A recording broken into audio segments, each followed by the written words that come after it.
중간에 있는 마태복음 13장 10절에서 17절의 말씀은 다음번에 또 말씀으로 전할 것입니다. 오늘은 1절에서 9절 그리고 18절에서 23절 그 비유 자체에 주목을 하겠습니다. 오늘 예수님을 보면 1절에 보니까 집에서 나아가셔서 바닷가에 앉으셨다고 그랬어요. 예수님의 움직임이 씨 뿌리는 비유와 연결이 되기 때문에 그냥 적어놓은 것이 아니고 예수님의 행보를 통해서 이제 그 비유가 어떻게 연결이 되는지 하는 것을 잘 가르쳐주고 있습니다.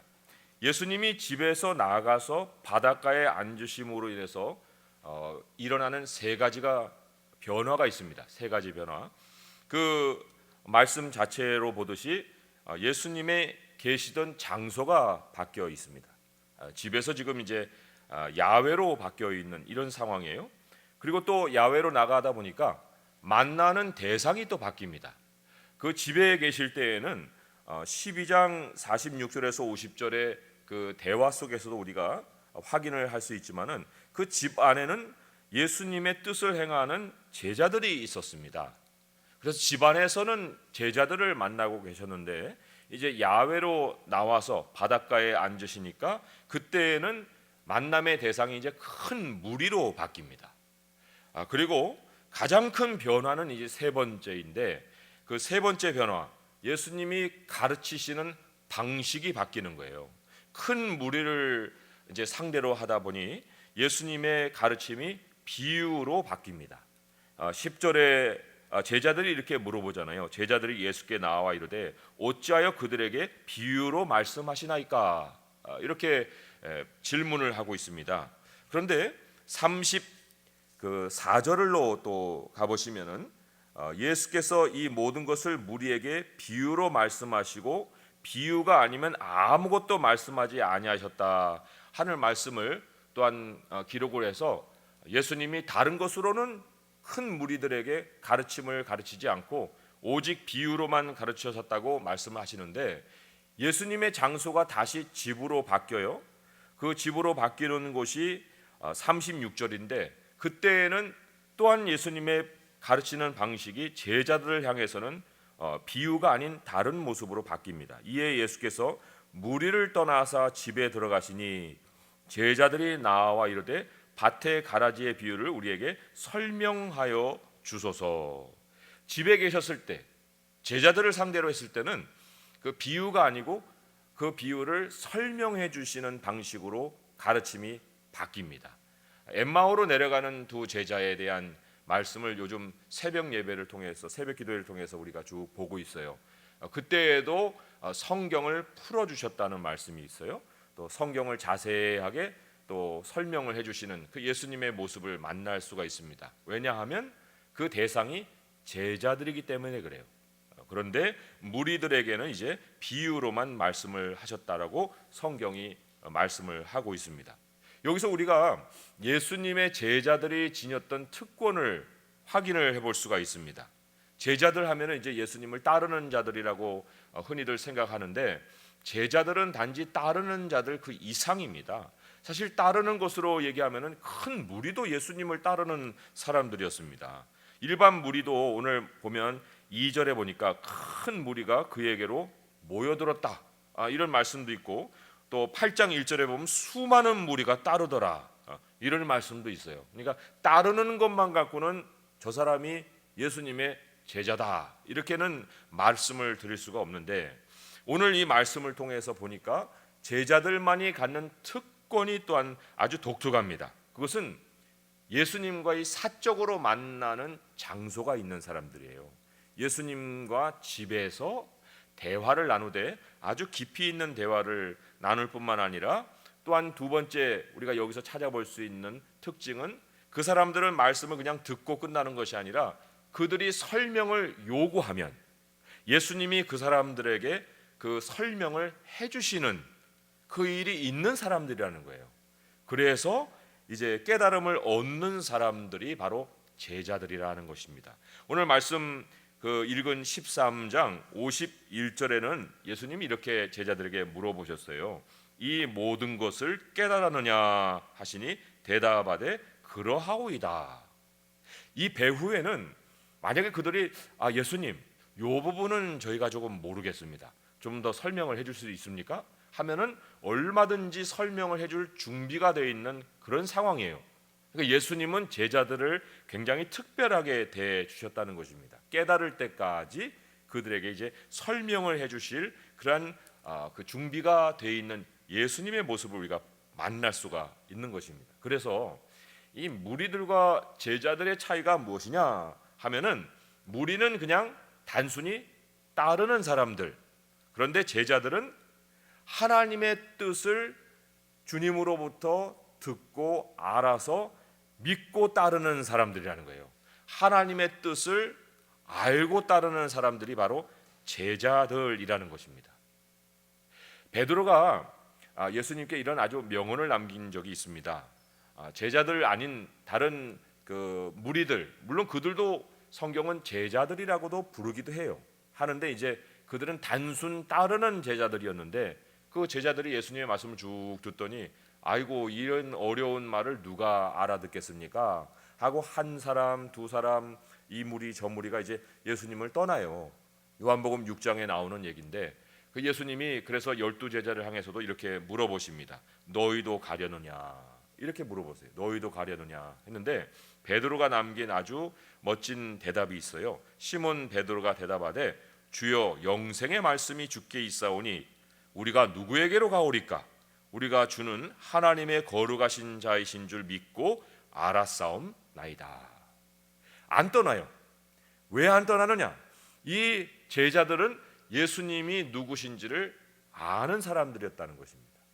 그래서 떠나는 제자들, 떠나지 않는 제자들, 떠나는 제자들은 무리 속에 이제 다시 돌아가는 사람들이고, 떠나지 않는 사람들에게 남는 특징이 있는데 그것이 바로 하나님의 말씀에 대한 깨달음이다 하는 것입니다. 이렇게 우리가 제자들의 이제 중심을 들여다보면은 하나님 말씀을 깨달음이 있는데, 그 예수님의 제자들 사이에서도 그 가운데서도 그 깨달음의 차이에 따라서 여러 가지 결실의 차이가 또 생깁니다. 오늘 말씀으로 돌아오게 되면 23절에 그런 말씀이 있지 않았습니까? 좋은 땅에 뿌려졌다는 것은 말씀을 듣고 깨닫는 자니 결실하여 어떤 것은 100배, 어떤 것은 60배, 어떤 것은 30배가 되느니라 하시더라. 이런 차이가 있어요. 제자들이라고 해서 다 동등한 것이 아닙니다. 그렇다는 얘기는 우리가 예수님의 제자로서 무엇을 힘써야 하는가, 무엇을 힘써서 결실을 해야 되는가 할 때 하나님의 말씀을 듣고 그 안에서 하나님의 뜻 깨닫기를 우리가 힘써야 합니다. 하나님께서 우리에게 가르치시는 뜻이 무엇인가 하는 것을 분별하려고 노력하고 수고하는 것이 이제 우리 하나님 앞에서 살아가는 제자들의 참 수고예요. 그래서 우리 주님 앞에 나아가서 하나님 설명해 주세요, 하나님 가르쳐 주세요, 하나님 이것 하나님의 뜻이 맞아요? 아니에요? 하고 이렇게 물어보는 거예요. 절대로 제자들은 말씀이 비유로 남아있지 않게 하는 사람들입니다. 비유라는 것을 쉽게 설명하면 이렇게 풀어서 정의를 내릴 수가 있어요. 하늘의 의미를 가진 땅의 이야기예요. 땅의 이야기입니다. 그런데 땅의 이야기로 끝나는 것이 아니에요. 땅의 이야기인데 하늘의 의미를 가지고 있습니다. 영적인 의미를 지니고 있는 일상의 이야기라는 거예요. 일상의 이야기인데 그 안에 천국의 현실이 숨겨져 있는 삶의 이야기, 이게 이제 비유의 숨은 뜻입니다. 비유를 정의할 수 있는 뜻인데 오늘 예수님이 두 가지로 그 비유를 다른 표현으로 사용하신 그 구절이 있습니다. 11절에 보게 되면은 천국의 비밀이란 말이 나와요. 천국의 비밀. 또 19절에 보게 되면은 천국 말씀, 이렇게 또한 주님이 표현을 하셨습니다. 그러니까 익숙한 생활 이야기예요. 그런데 이것은 생활의 지혜를 가르치고 싶어서 말씀하신 것이 아니라는 거예요. 생활의 지혜가 아니고 그 안에 비밀이 숨겨져 있습니다. 근데 그 비밀의 내용이 뭐냐니까 천국이라는 거예요. 그래서 천국의 비밀이고 천국의 말씀이에요. 그냥 말이 아니라 천국 말씀이라 하는 얘기입니다. 자, 예수님은 이 집 밖에서는 이런 비유를 사용하셔서 그 큰 무리들을 가르치셨다는 것입니다. 오늘 이제 말씀 3절로 다시 한번 돌아와서 그래서 읽어봅니다. 예수께서 비유로 여러 가지를 그들에게 말씀하여 이르시되 씨를 뿌리는 자가 뿌리러 나가서 이렇게 얘기를 하고 있어요. 여기 여러 가지라는 것이 many things, 많은 것들, 많은 비유를 말씀을 하셨다는 것입니다. 많은 것들을 말씀하신 것이 다 비유로 말씀하셨는데, 그런데 그 많은 것들 중에 오늘의 그 첫 번째는 씨를 뿌리는 비유가 소개가 되어 있습니다. 그리고는 이제 그 비유를 왜 사용했느냐 하는 그 비유를 사용한 이유를 10절에서 17절까지 이제 예수님 스스로가 설명을 해주시고, 그런 다음에 이제 비유를 다시 풀어서 설명을 해주시고 또 다른 비유를 말씀을 해주세요. 그러니까 여러 비유를 말씀을 하셨으면 여러 비유를 그냥 쭉 얘기하시면 되는데, 근데 그 중에 대표적으로 씨 뿌리는 비유를 말씀을 해주시고 비유가 뭐냐 하는 것을 설명을 해주셨다는 얘기는, 이 씨 뿌리는 비유는 모든 비유 중에 비유라는 거예요. 비유라고 하는 세상으로 들어가는 관문이라고 할 수 있습니다. 이 씨 뿌리는 비유를 깨닫지 못하면 다른 비유는 아예 그 접근도 근접도 못하는 거예요. 그런데 이 씨 뿌리는 비유를 깨닫게 되면은 그 이후에 말씀하시는 예수님의 비유를 우리가 또한 쉽게 연결해서 깨달을 수가 있는 거예요. 그래서 이것이 비유 중에 비유라 할 수가 있습니다. 이 씨 뿌리는 비유를 보면은, 가만히 들여다보면은 거기에 말씀을 듣는 자의 여러 종류가 나옵니다. 4가지 종류의 말씀을 듣는 사람에 대한 비유를 말씀을 하고 있어요. 사실 무엇을 듣느냐 하면은 그것은 다 씨라는 것으로 통일이 돼 있고요. 그리고는 그 듣는 사람의 종류를 4가지로 우리에게 소개를 해주고 있다는 얘기는, 사실 우리가 무엇을 듣느냐 하는 것보다 어떻게 듣느냐 하는 것이 절대적으로 전제가 돼 있어야 한다는 것입니다. 어떻게 듣느냐에 대한 전제가 우리에게 있지 않으면 아무리 많은 것을 들어도 그거는 듣는 것이 아니에요. 들어도 듣는 것이 아니라는 것입니다. 10년을 들어도 아무것도 들은 것이 없다고 할 수가 있는 것입니다. 그러니까 어떻게 듣느냐 하는 우리의 듣는 자세가 잘 전제가 돼 있어야만 그때부터 이제 하나를 듣던 둘을 듣던 셋을 듣던 그것이 결실하는 말씀이 되는 것이다 하는, 그것이 이 비유의 관문격인 씨 뿌리는 비유가 우리에게 가르치는 메시지예요. 이 어떻게 듣느냐 하는 그 태도, 그 태도를 만약 갖지 못하면 무엇을 듣느냐에 대한 하늘의 메시지를 도달하지 못한다. 하나님의 뜻을 발견할 수가 없다. 그런 의미에서 우리가 씨 뿌리는 비유를 다시 주목하다 보면, 씨를 뿌리는 사람을 주목할 것이 아니구나. 그 씨를 뿌리는 자에게 주목할 것이 아니고 씨가 뿌려지는 그 땅에 우리가 굉장히 주목을 하고서 이 비유를 들어야 하겠구나 하고 이제 깨달음을 얻습니다. 그럴 때에 이제 앞에서 말씀드린 바 예수님의 행보를 다시 주목할 필요가 있다는 거예요. 예수님의 행보가 씨 뿌리는 비유와 연결이 돼 있고, 그리고는 왜 어떻게 듣느냐가 주목받아야 하는지에 대한 의미까지도 예수님의 행보와 연결시킬 때 찾아낼 수가 있다는 것입니다. 자, 예수님 어떻게 했다고 그랬어요? 집에서 나가사 바닷가에 앉으셨다고 그랬는데, 바닷가에 앉으셨다라고 얘기를 하셔놓고 2절에 보게 되면 조금 더 자세하게 설명을 했어요. 예수님이 배에 올라가 앉으셨다 했습니다. 자, 배에 올라가 앉으셨으면 더 이상 예수님은 움직이지 못해요.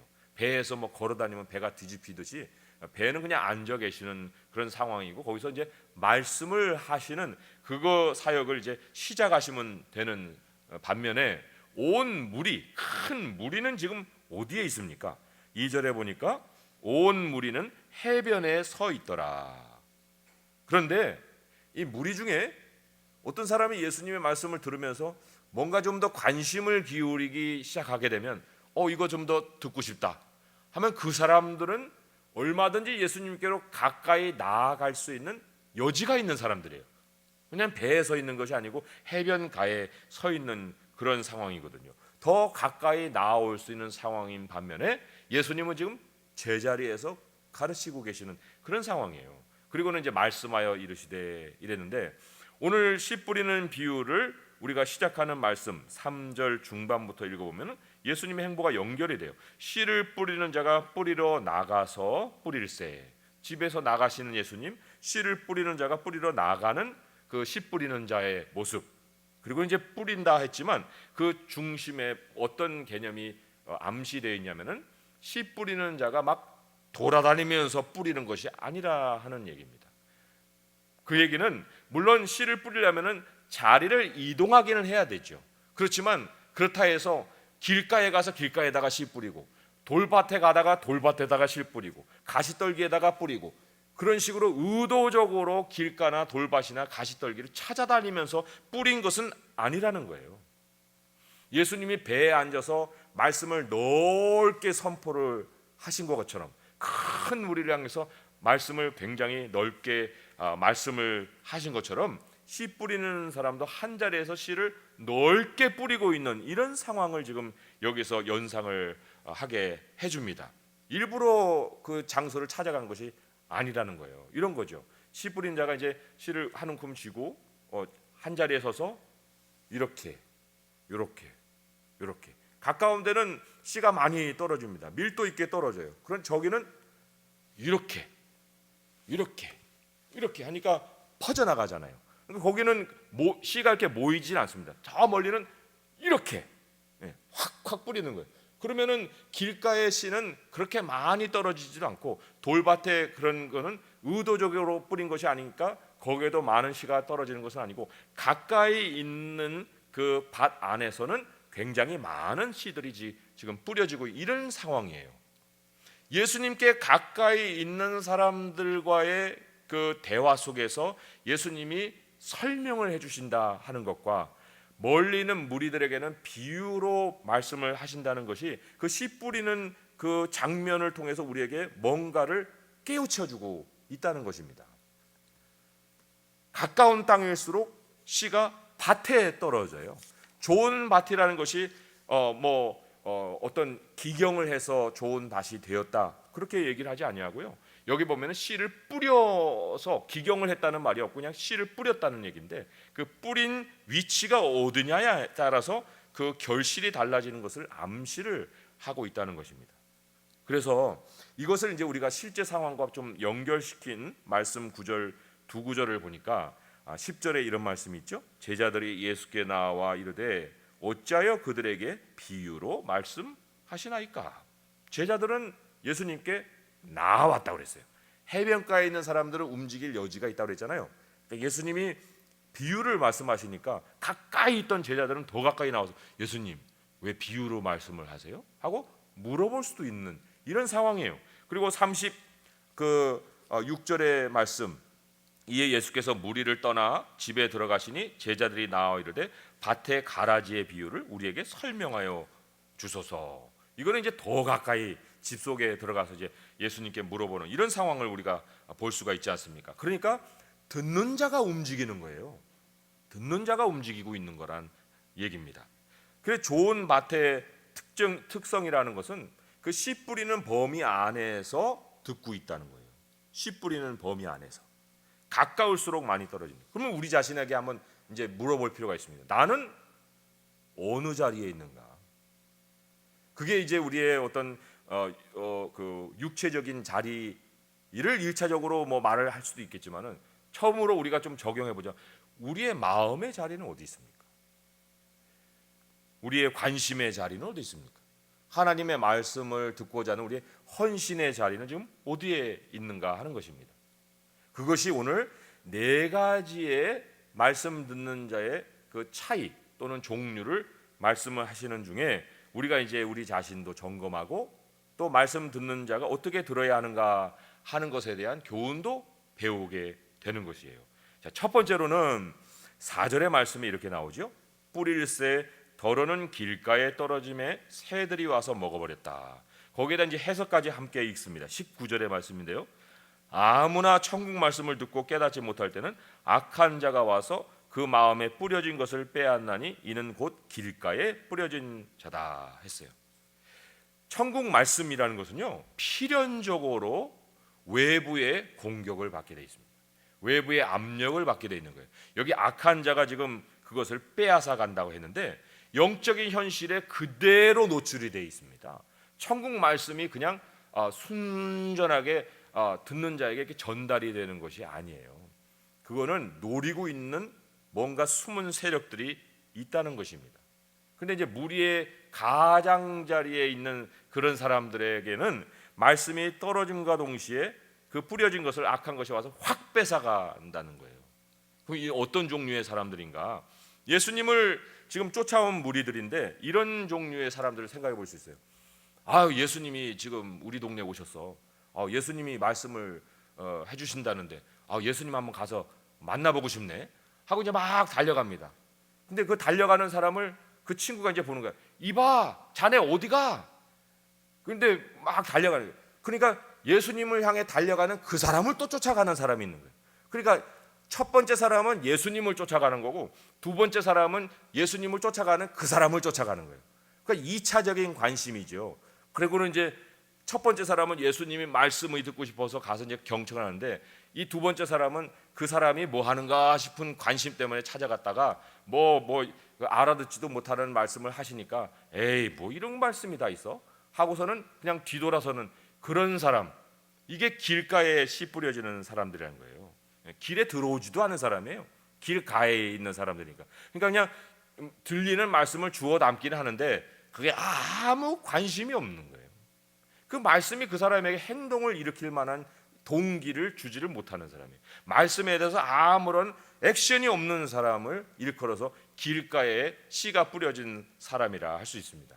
말씀드렸듯이 우리가 육체적으로도 우리의 자리가 어딘가 하는 것을 점검해 볼 필요가 있다고 했는데 제가 한국에 와가지고 처음에 이제 교회가 정해지지 않았을 때 큰 교회를 갔어요. 근데 큰 교회에 가면 본당이 다 차면은 이제 밖에 앉아서 스크린으로 예배를 드려야 됩니다. 그러면 스크린을 들으면요 이게 뭐를 들었는지 예배를 드린 건지 집중도 안 되고 좀 늦으면은 이제 그렇게 되는 거예요. 그런데 이제 매번 관심도 없고 예배 갈 마음도 없고 그냥 주일이니까 예배를 가야겠구나 해서 매주 스크린 앞에서 말씀을 듣는다고 생각해 보세요. 그러면 나의 마음자리는 그 교회 밖에 있는 거예요. 길가에 있는 거예요. 그냥 때우고 오는 거예요. 그냥 뭐 교회에 나와주는 사람 정도로 그냥 살아가는 거예요. 아무 관심도 없고 교인들과 그냥 교제하다가 오는 사람들도 있어요. 이 본 예배를 드리지도 않고 교회는 왔는데 오긴 왔는데 그냥 밖에서 서성거리다가 가는 그런 사람들도 있다는 얘기예요. 그런 사람들은 마귀에게 밥 주는 사람들이에요. 왜냐하면 마귀가 쉽게 밥 뺏어 가거든요. 이 생명의 양식인데 생명의 양식을 왜 자기가 안 먹고 마귀를 먹이냐고요? 그럴 만한 무슨 이유가 있습니까? 아무 이유가 없는데 길가에 씨가 뿌려지면 그렇게 된다는 것입니다. 영적인 현실은 굉장히 무섭습니다. 이게 그냥 우리가 지나칠 상황이 아니라는 거예요. 두 번째 종류의 사람이 5절에서 6절에 나옵니다.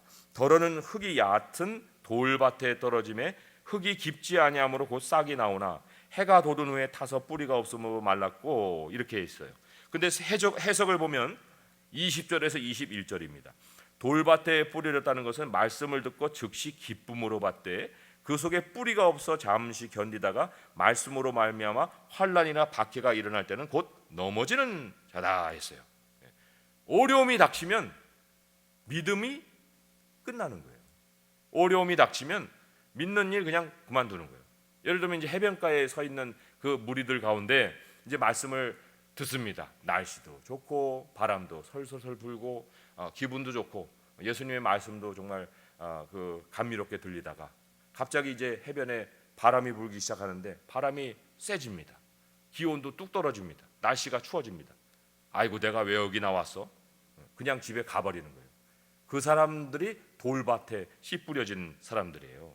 여기 왜 그렇게 비유를 해볼 수 있냐면은 넘어지는 자라는 뜻이 그렇기 때문에 그래요. 넘어지는 자, 넘어진다는 것이 우리는 그냥 뭐 돌불에 걸려서 확 이렇게 앞으로 넘어지는 그런 식의 어떤 연상을 해볼 수 있겠지만은 원래 그 의미는 기분이 나빠지는 자라는 뜻이에요. 기분이 나빠지는 자, 감정이 상하는 사람. 그러니까 이게 뭐예요? 어려워져요. 내가 신앙 때문에 불이익을 당합니다. 그리고 또 신앙 때문에 차별을 당합니다. 아니, 내가 왜 차별을 당해? 내가 왜 이런 대접을 받아야 되지? 내가 왜 이런 대접을 받아야 됩니까? 또 하나님께 찾아나가도 하나님이 이런 거 약속해 주시고 저런 거 약속해 줬잖아요. 그런데 내 상황이 지금 이게 뭡니까? 이게 지금 내가 믿는 사람으로 살아가는 거예요. 내 체면이 지금 말이 아니지 않습니까? 하고 하나님께 막 따져 묻는 거예요. 그리고는 아이고 하고 자기 기분 나빠져서 하나님도 안 믿는 거죠. 하나님만 그렇게 대하는 게 아니고 자기 기분이 조금만 상해지면은 교회 안에서 여러 사람을 붙들고 자기 감정을 그대로 표출하는 사람이 바로 돌밭에 씨 떨어진 사람들이에요.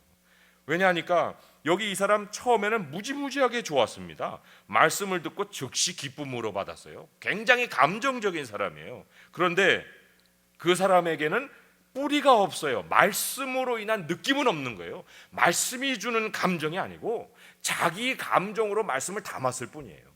그러니까 처음에는 좋았다가 나중에는 2배로 나빠지는 사람, 기분이 2배로 나빠지는 사람이에요.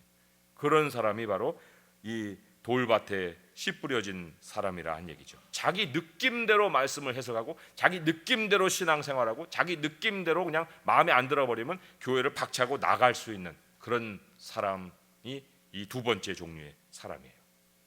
자, 세 번째는 어떻습니까? 7절의 말씀에 더러는 가시떨기 위에 떨어짐에 가시가 자라서 기운을 막았다.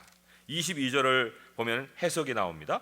가시떨기에 뿌려졌다는 것은 말씀을 들으나 세상의 염려와 재물의 유혹에 말씀이 막혀 결실하지 못하는 자다. 말씀에 충분한 관심을 기울여야 됩니다.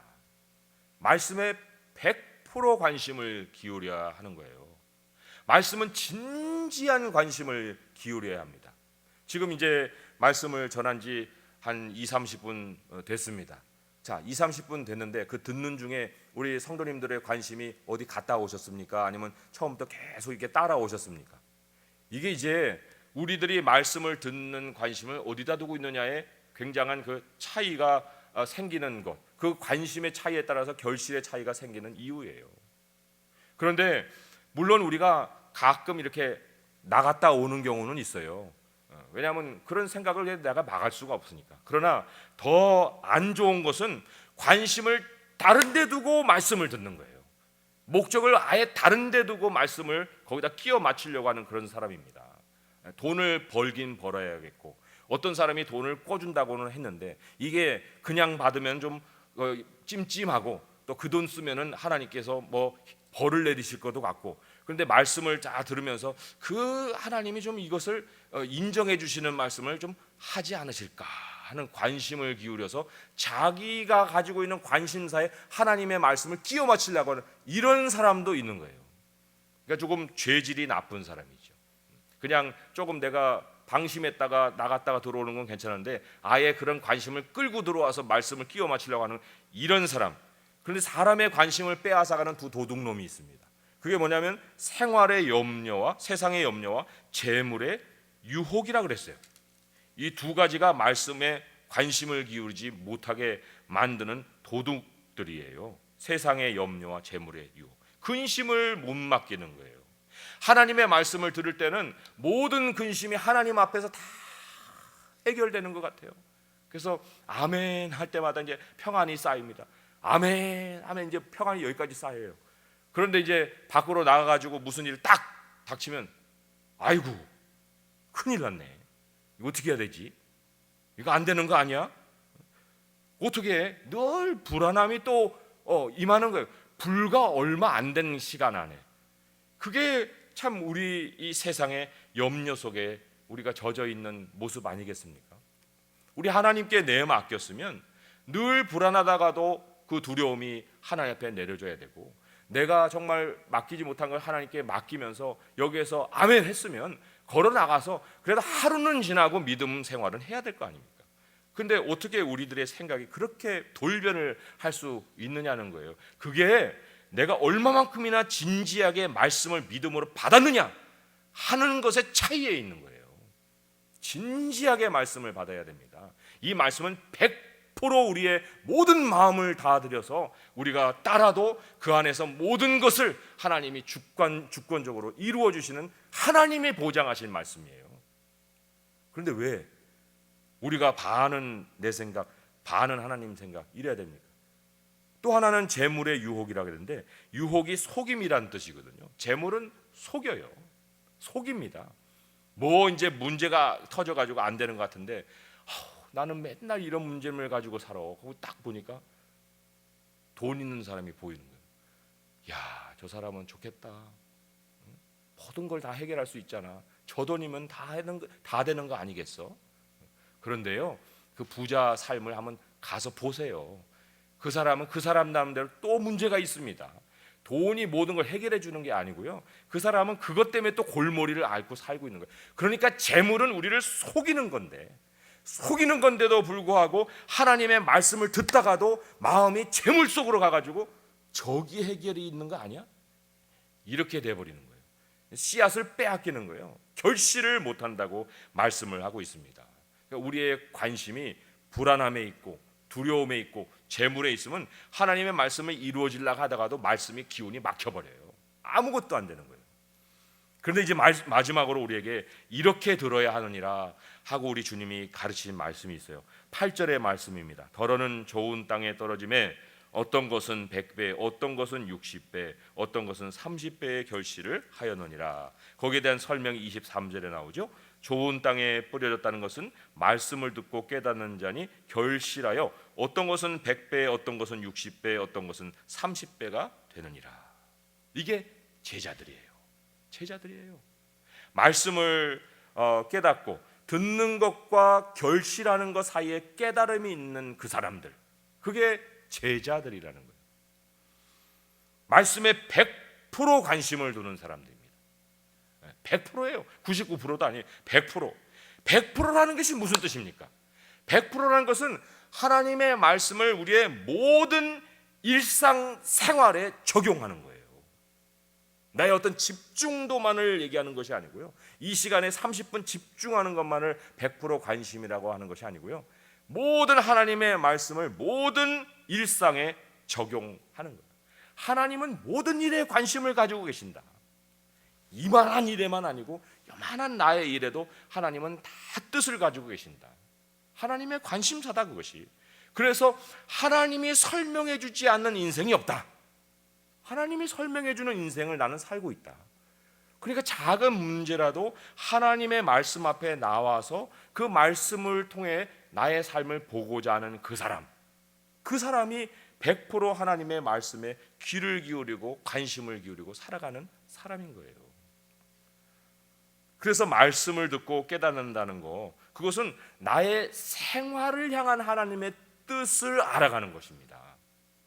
성경 말씀에도 그런 말씀이 있잖아요. 먹고 마시고 무엇을 하든지 하나님의 영광을 위해 하라.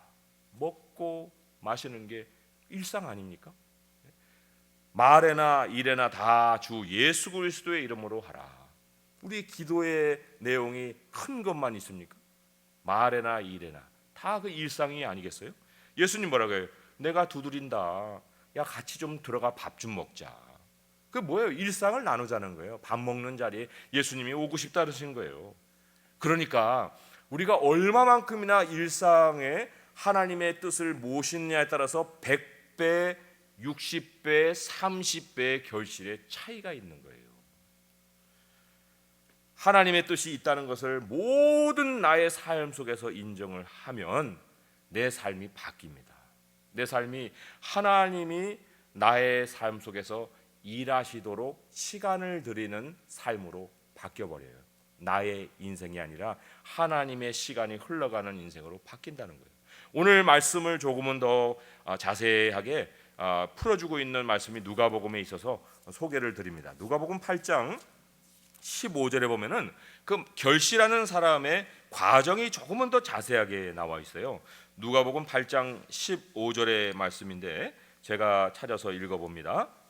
좋은 땅에 있다는 것은 착하고 좋은 마음으로 말씀을 듣고 지키어 인내로 결실하는 자니라. 자, 듣는 것은 모든 사람이 들어요. 그런데 이 사람은 듣고 지킵니다. 지킨다는 건 간직한다 그런 얘기예요. 말씀을 간직하는 거예요. 그냥 없어져도 그만, 있어도 그만, 관심을 기울이다가도 안 기울이고, 이게 아니고요. 듣고 말씀을 지킵니다. 어떻게 지킬 수 있어요? 그게 바로 거기에 하나님이 그 사람의 귀를 열어주셨기 때문에 그래요. 다음 시간에 10절에서 17절의 말씀을 보겠지만, 깨닫는 것은 하나님의 선물입니다. 내가 깨닫고 싶다고 깨닫는 게 아니거든요. 그런데 듣고서 깨닫게 해주신 사람은 그 말씀을 지킵니다. 간수하는 거예요. 그런데 그 간수하면서 무엇으로 옮겨갑니까? 인내로 했어요. 인내라는 것은 하나님께 일하시는 시간을 드리는 거예요. 하나님, 이것이 하나님의 뜻이군요. 제가 하나님의 뜻을 품습니다. 하나님, 이 뜻대로 하나님 일하세요. 제가 따르겠습니다 하고 하나님이 일하시는 시간을 드리면 누가 결실하십니까? 하나님이 결실하시는 거예요. 하나님의 방식으로, 하나님만이 하실 수 있는 일로 내 삶에 열매를 맺어 주신다는 것입니다.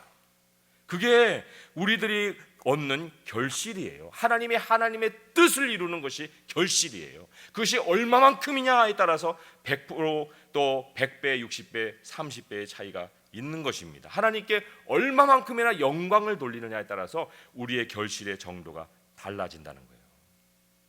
오늘 말씀을 마무리합니다. 두 가지 종류의 인생이 있어요. 하나는 아무나의 인생입니다. 아무나의 인생. 두 번째는 결실하는 인생이에요. 아무나의 인생? 그게 무슨 말씀입니까? 할 때 오늘 말씀에 그게 나와요. 19절에 보면 이런 말씀이 있죠. 아무나 천국 말씀을 듣고 깨닫지 못할 때는, 이런 얘기가 있어요. 누가 아무나입니까? 아무나는 천국 말씀을 듣고 깨닫지 못하는 사람이에요. 천국 말씀을 들었는데 깨닫지 못하는 사람. 그러니까 세 가지 종류의 사람이죠. 하나님의 뜻에 그냥 관심도 없어요. 또 자기 감정이 막 일어나면은 하나님의 뜻이고 뭐고 다 때려치는 사람이에요. 그리고는 세상 관심이 섞여가지고 순수하지도 못해요.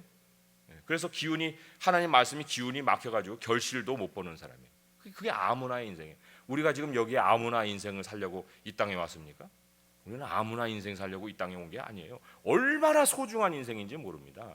결실하는 인생이 왜 소중한지 아십니까? 그것은 그 결실하는 인생을 하나님이 영원까지 가져가십니다. 예수님이 제자들에게 나타났어요. 내 손과 발을 봐라. 물론 어떤 때는 손과 옆구리를 보여주시지만은 누가복음 24장에 보면 내 손과 발을 봐라. 예수님의 발에도 못이 박혀 있다는 그런 암시가 있는 말씀이에요. 내 손과 발을 봐라. 그런데 예수님이 육체에 있을 때 못 박혔잖아요. 그러면은 부활하셨으면은 그 자국이 없어지고 새살이 다 돋아서 멀쩡한 손과 발이어야 되는데 왜 그 자국이 남아 있습니까? 그 자국이 남아 있는 이유는 다른 게 아니에요. 하나님의 뜻을 이룬 육체는 영원히 가는 거예요. 예수님의 육체가 말씀이잖아요. 말씀을 이룬 육체이기 때문에 그 이루어진 것은 사라지지 않습니다. 우리의 육체는 말씀이 아닌데, 그러나 우리가 하나님의 말씀을 따라서 행했던 모든 삶의 흔적은 다 영원까지 가는 거예요. 그 결실은 하나님의 나라에까지 간다는 것입니다. 그래서도 우리가 이 땅에서 하나님의 뜻을 이루는 삶을 살아야 하는 거예요. 그냥 어떤 사람은 열심히 살고 순교까지 하고, 어떤 사람은 그냥 마지막 순간에 구원받고, 그런데 천국에 가지고 다 똑같다? 그러면은 우리가 무슨 의미를 가지고 하나님을 더 섬기겠습니까? 그냥 마지막 순간에 구원받고 말지요. 그런데 성경은 절대로 그렇게 얘기하지 않습니다. 천국은 구원이 다가 아닌 세상이라고 얘기를 해요. 상급에 따라서 권세가 달라지는 세상이라고 말씀합니다. 10고을 권세, 5고을 권세. 천국도 일상의 삶이 있는 곳이에요. 삶이 기다리고 있는 곳입니다. 거기에서 큰 권세를 얻는 사람들이 누구냐? 이 땅에서 육체를 가지고 있을 때 하나님의 말씀으로 그 삶을 이루어낸 사람들이에요. 그런데 큰 권세를 누리는 사람들이 뭐 큰 일을 한 사람들이 아닙니다. 오히려 그 가장 작은 일상에까지 하나님의 뜻을 살아간 사람들이에요. 자기의 100%의 관심을 두고 살아간 그 사람들을 하나님이 큰 권세 있는 착하고 충성된 종이라 칭찬을 해주시는 것입니다. 우리 절대로 멀찍이 있는 그리스도인이 되서는 안 돼요. 멀찍이 그리스도인, 이런 건 우리 삶에 있어서는 안 됩니다. 우리는 예수께 나오는 그리스도인이 돼야 돼요. 예수님께 설명을 요구하는 그리스도인들이 돼야 됩니다. 하나님의 뜻을 묻고 깨닫고 간직하는 그리스도인들이 돼야 됩니다. 하나님께 그리고는 시간을 드릴 수 있는 그리스도인들이 돼야 돼요. 그리고 하나님이 이루시는 그 결실이 있는 인생들이 돼야 되고, 그 결실을 가지고 영원한 삶의 그 흔적을 가지고 주님의 나라에 가서 정말 하나님께서 주시는 그 큰 상급, 영원한 상급, 우리가 영원한 나라에서 누릴 그 상급을 받을 수 있는 성도님들 될 수 있기를 주님의 이름으로 축원드립니다. 기도하겠습니다.